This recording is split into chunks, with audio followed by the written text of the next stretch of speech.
Ladies and gentlemen, young and old.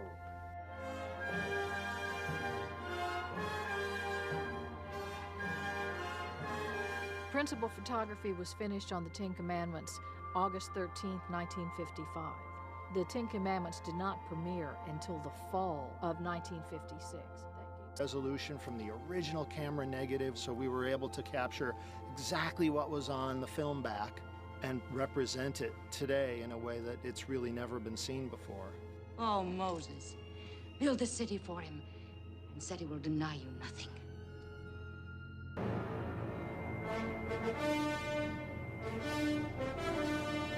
Certainly, Moses is one of the great figures in history, and it was a challenge to play it.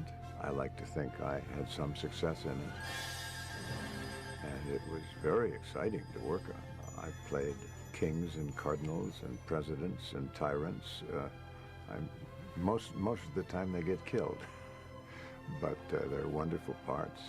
And certainly Moses was one of the greatest. Wonderful part. This is a man that had a hand in creating a new nation, freeing a people, with a little help from God. The Ten Commandments is the culmination of DeMille. It's the movie he'd been moving slowly towards throughout his career. It changed the course of a lot of things, including to a certain degree Hollywood history. Ten Commandments became the quintessential epic film and the quintessential C.B. DeMille film. When you think C.B. DeMille, you think Ten Commandments. He got to make it twice, after all. One of the most important things to DeMille was his audience. He respected them. In so many ways, Cecil B. DeMille was the real McCoy and probably the best representative and best champion of the motion picture industry that there was. He was making Bible stories real. He was taking my Sunday school lessons and putting faces and emotions to them. This is the necklace that I wore in the Ten Commandments.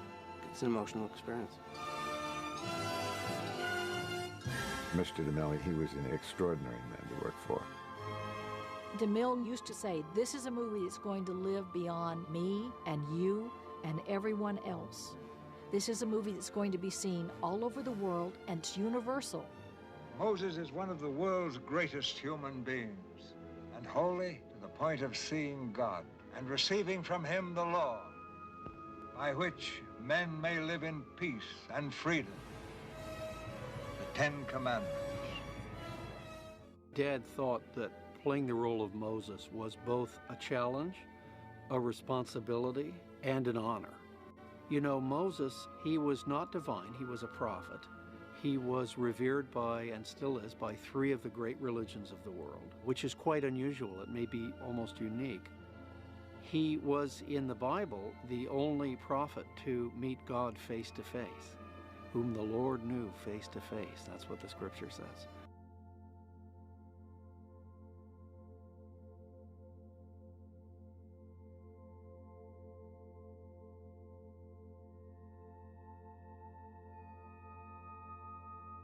I think, you know, this isn't just a science fiction film.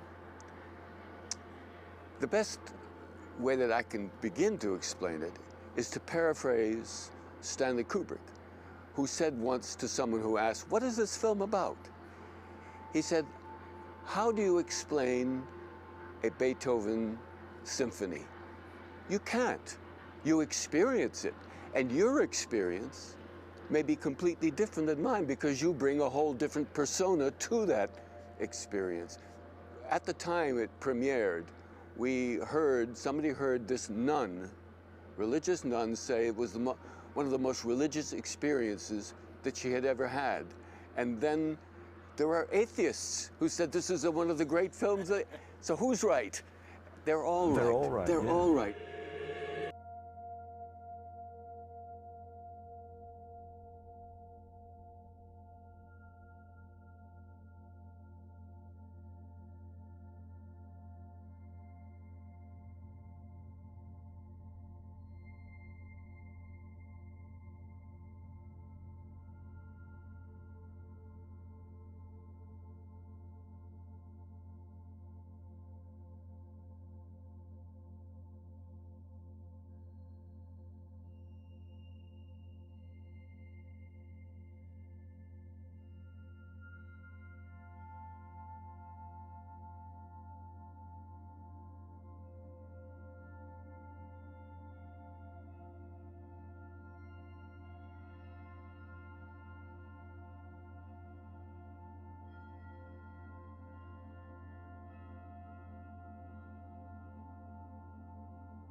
Open the pod bay doors, Hal.